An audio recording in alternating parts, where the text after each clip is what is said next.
Hello students, welcome back to my channel Indian political thought की MCQ series में आज हम राजा राम मोहन रॉय के रिलेटेड कुछ क्वेश्चंस डिस्कस करेंगे। So question number 1. Raja Ram Mohan Roy's philosophical work, The Percepts of Jesus, The Guide to Peace and Happiness, was primarily a critical engagement with. Raja Ram Mohan Roy की जो book थी Percepts of Jesus, it was primarily a critical engagement with. Option number 1. The Baptist Missionary of Sirampur. Option number 2. Anglican Church's Doctrine of Atonement. Option number C. Jesus Missionaries in Goa. Option number 4. The Calvinist Principles of Predestination. So guys इसका जो right answer रहेगा that's option number 1, the Baptist missionary of Serampore. Roy engaged deeply with Sirampur Baptists, particularly Marshman, and he admired Jesus' moral teaching. इसकी moral teaching को तो admire कर लिया Jesus की इसने, लेकिन इसने reject कर दिया miracles and the doctrine of Trinity. Question number 2. Which of the following institutions was established by Raja Ram Mohan Roy that directly predates the Brahmo Samaj and focused on monotheistic Vedic core? इनमें से कौन सा institution राजा राम मोहन रॉय ने establish किया था that focused upon monotheistic code? Monotheistic वैदिक code. Monotheistic means जो one God में बिलीव करता था. ऑप्शन नंबर 1 आत्मीय सभा. ऑप्शन नंबर 2 तत्वबोधनी सभा. ऑप्शन नंबर सी Arya Samaj. Option number D धर्म सभा. सो इसका जो राइट आंसर रहेगा दैट्स आत्मीय सभा. आत्मीय सभा जो है it's also called as friends society. It was founded by Raja Ram Mohan Roy in 1815 in Kolkata.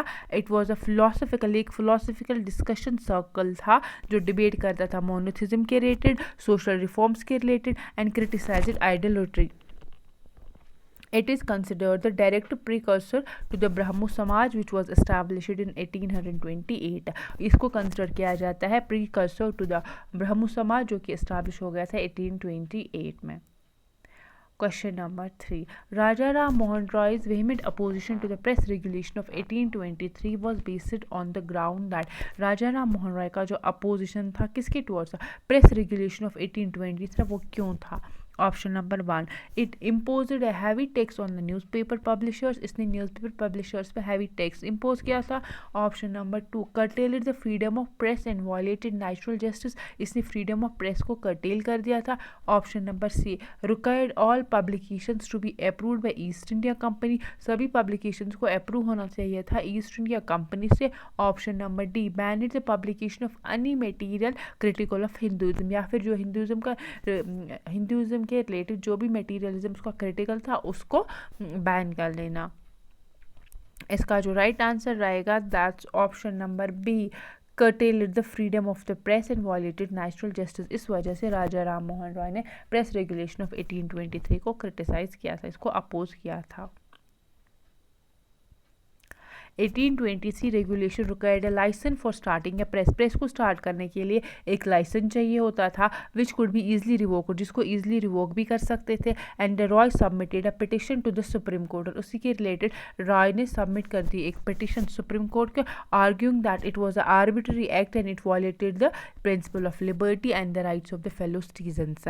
ये आर्ग्यू किया कि दैट ये एक आर्बिट्ररी एक्ट है और ये वायलेट कर लेता है प्रिंसिपल ऑफ लिबर्टी को and the rights of the fellow citizens. Question number 4. Raja Ram Mohan Roy's Persian work Tuhfatul Mahauddin, a gift to the monotheists is significant. इसकी significance बतानी है तोहफतुल महाउद्दीन की. Option number 1 argued for the supremacy of Islam over all religions. supremacy of Islam इसमें दिया गया था.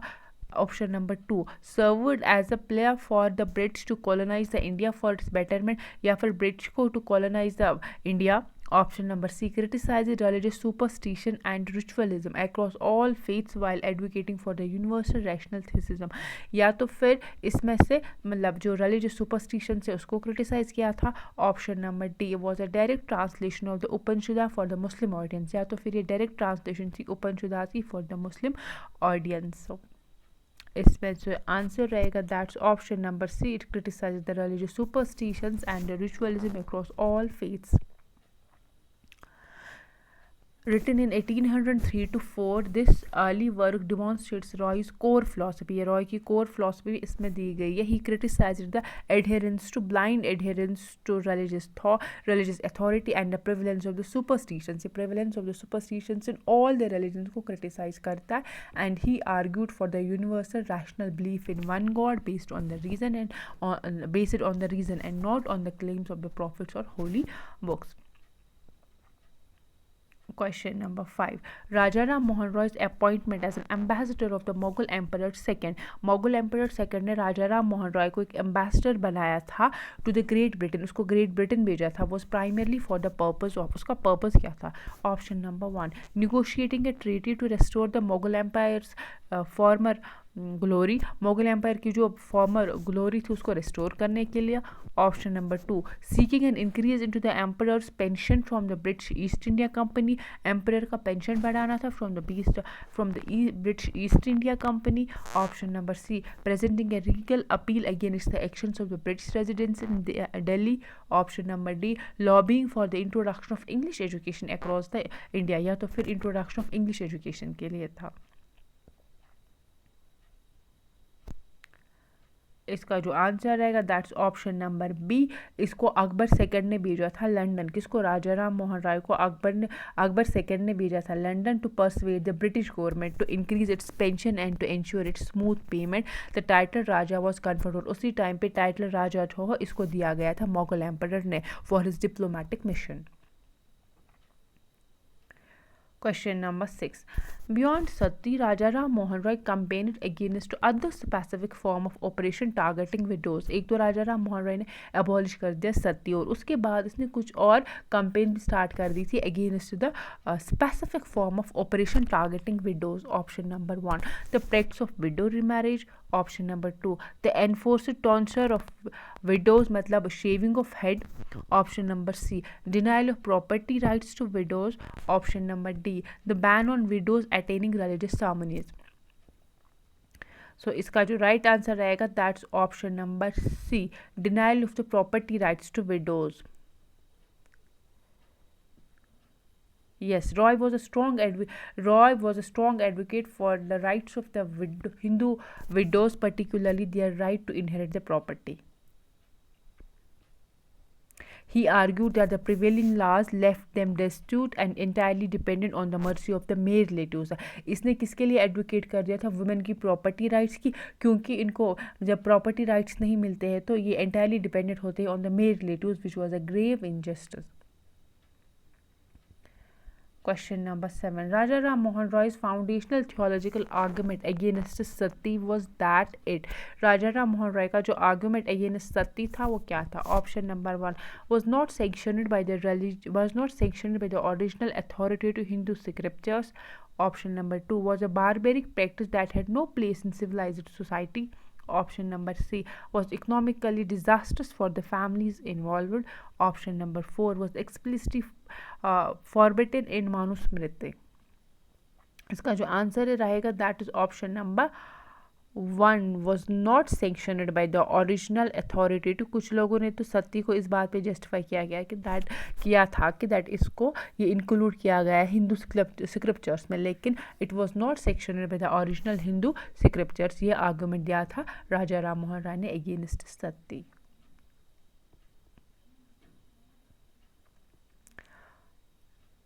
Roy's primary strategy was scholarly, and within the Hindu framework he meticulously studied Sanskrit scriptures. उन्होंने Sanskrit scriptures study किया था and argued that the practice of sati was later degeneration.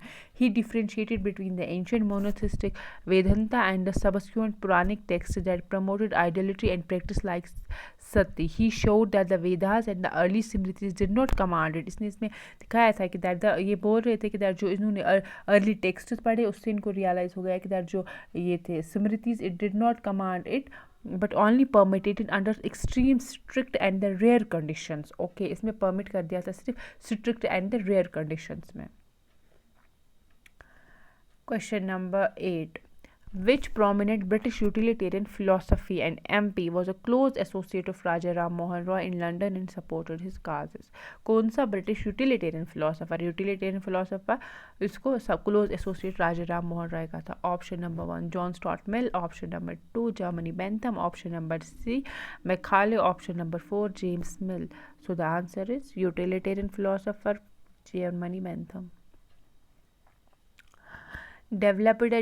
Father of utilitarianism, developed a deep admiration for Roy. They became close friends in London. वो close friends London में बने थे. And the Bentham referred to Roy as an intensively admired and dearly beloved collaborator and supported his efforts for उसने उसके efforts support कर दिए थे press freedom के लिए and social reforms के लिए.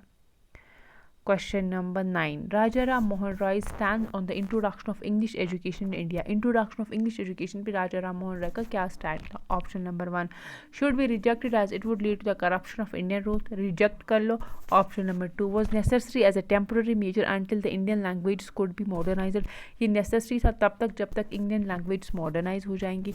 Option number C should be promoted alongside a reformed and scientific education in Indian language. इसको promote कर लेनी चाहिए alongside with the scientific education. या option number D was the only way to achieve the true emancipation from the British rule. So correct answer रहेगा option number C. Should be promoted alongside a reformed and a scientific education in Indian languages. Roy is famously known for advocating Western scientific education. However, he was not for discarding the Indian learning. वो कहते थे simultaneously scientific education के साथ साथ Indian education भी होनी चाहिए. He wanted to combine the best of both. ये दोनों की जो best है उसको combine करना चाहते थे. And he argued for teaching the Western sciences, mathematics and philosophy alongside a modernized curriculum in Indian language, not merely for the replacement of one by the other. Question number 10. The famous newspaper started by Raja Ram Mohan Roy, which became a vehicle for his reformist ideas. Famous newspaper started by Raja Ram Mohan Roy. Option number 1 Samad Kaumudi. Option number 2 Bengal Gazette. Option 3 Hindu Patriot. Option 4 Amrit Bazar Patrika. So answer is option number 1 Samad Kaumudi. The Moon of the Intelligence was a Bengali newspaper, was a Bengali weekly newspaper that was started by Raja Ram Mohan Roy in 1921.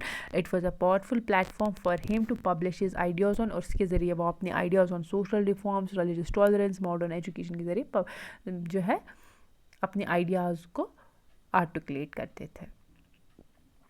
Question number 11. Raja Ram Mohan Roy passed away in London in 1833. The cause of his death is most widely attributed to Raja Ram Mohan Roy की cause of death. Option number 1 poisoning by opponents of his reforms. He was poisoned. Option number 2 tuberculosis. Option number 3 complications from a stroke. Option number D a sudden heart attack. So इसका answer रहेगा that's option number B tuberculosis. Indicate that the historical records indicate that Raja Ram Mohan Roy died of tuberculosis on 27th September 1833. Question number 12. Which of the following concepts central to the Roy's religious philosophy did he derive from his interpretation of the Vedanta? इसने अपने कौन से ideas जो है वेदांता से drive कर दिए थे? ऑप्शन नंबर 1 अवतारवाद, that's the doctrine of incarnation. Option number 2 karma and rebirth. Option number 3 Brahman, that's a supreme singular cosmic separate. Option number 4 four ashram, that's the stage of life. इसका जो करेक्ट आंसर रहेगा that is option number C ब्रह्मान.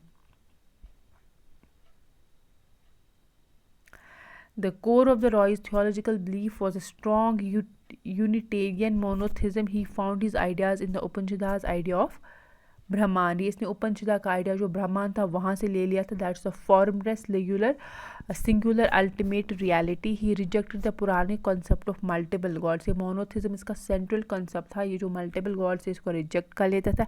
And the doctrine of the divine incarnation. Question number 13. Raja Ram Mohan Roy's economic thought can be best described as. इसका economic thought हमें बताना है. Option number 1 a complete laissez-faire free market economy. Option number 2 agrarian socialism को support कर लेते थे. Option number C state protected Indian industrial base को support करते थे. Option number 4 self sufficient village economy. So इसका जो आंसर रहेगा that's option number A. Completely laissez faire free market economy को राजा राम मोहन रॉय सपोर्ट करते थे, and he was influenced by Adam Smith. Adam Smith की famous book wealth of nations, Adam Smith से inspire हुए थे, and David Ricardo Roy was a strong proponent of free trade, और ये free trade को सपोर्ट करते हैं, and he argued against the East India company's trading monopolies, और इसने ईस्ट इंडिया कंपनी की जो ट्रेडिंग मोनोपोलीज है उसके अगेंस्ट आर्ग्यू किया, and for the removal of restrictions on the Indian commerce and industry. Question number 14.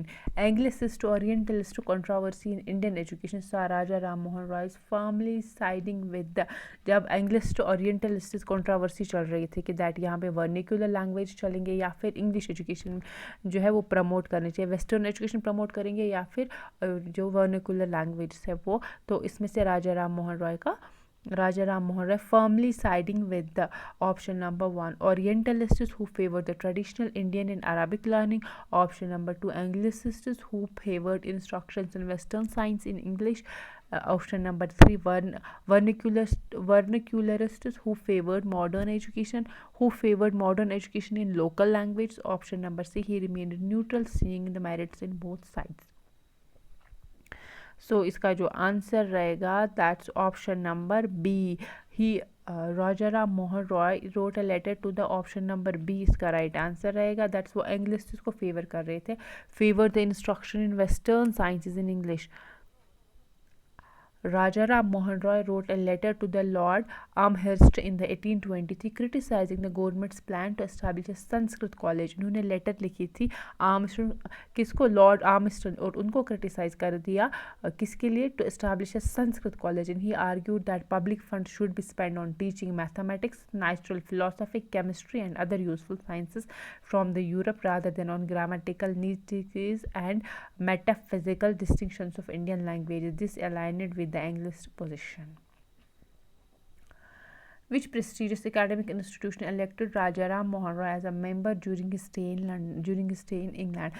जब वो England में थे किस prestigious institution ने उसको elect कर दिया था as a member? Option 1, Royal Society. Option 2, Royal Asiatic Society of Great Britain and Ireland. Option 3, University of Oxford. Option 4, British Academy. So the right answer is option number 2, Royal Asiatic Society of Great Britain. During his visit to England, Raja Ram Mohan Roy was elected as a member of Royal Asiatic Society of Great Britain and Ireland in recognition of his profound scholarship in Indian language and philosophy. Question number 16. Raja Ram Mohan Roy's translation of Vedanta and Upanishads was crucial because he translated them from Sanskrit into. Raja Ram Mohan Roy ने Vedanta and उपनिषद को translate कर दिया था from Sanskrit to only Bengali for the local audience, Bengali में translate किया था, English and Bengali, Persian या फिर Latin for the European academic community. So जो आंसर है दैट्स ऑप्शन नंबर बी, इसने इंग्लिश में भी ट्रांसलेट किया था, बंगाली में भी ट्रांसलेट कर दिया था, making them accessible to the wider Indian and European audience, ताकि इनको एसेसिबल हो जाए वाइडर ऑडियंस को।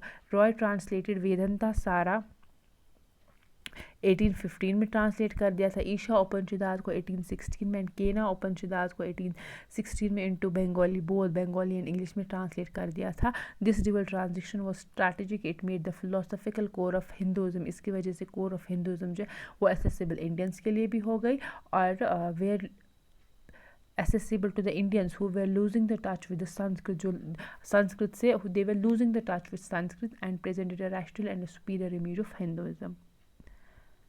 Question number 17. The Orthodox Hindu group that was formed specifically to oppose the reforms of the Raja Ram Mohan Roy and the Brahmo Samaj, वो Hindu group जो establish हो गया था to oppose the reforms of Raja Ram Mohan Roy was option number 1 Arya Samaj, option number 2 Santan Dharma Sabha, option number 3 Dharma Sabha, option number 4 Bharat Dharma Mahamandal. So answer जो है that's option number C, धर्मा सभा जो है ये establish हो गया था to oppose the ideas of reforms of the Raja Ram Mohan Roy. It was formed in 1830 में एस्टैब्लिश हो गया था by the Radhakant Dev and the orthodox Hindus in Calcutta. Its primary objective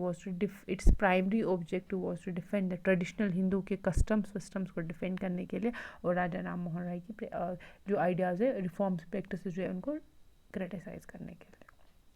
question number 18. Apart from his religious and the social works, Roy also made a significant contribution to the development of. एक तो religious and social works के बाद रॉय ने एक important contribution किस में किया? Option number 1 modern Bengali musical notation, option number 2 Bengali prose literature, option C Bengali alphabet, option number D Sanskrit drama. तो इसने contribution किस में किया? Option number B Bengali prose literature. Bengali prose was primarily used for official and the business purposes and was often verbose and Sanskritized. Roy used his journals and pamphlets to develop a clear, modern, and persuasive style of Bengali prose that could effectively communicate the new ideas to the public.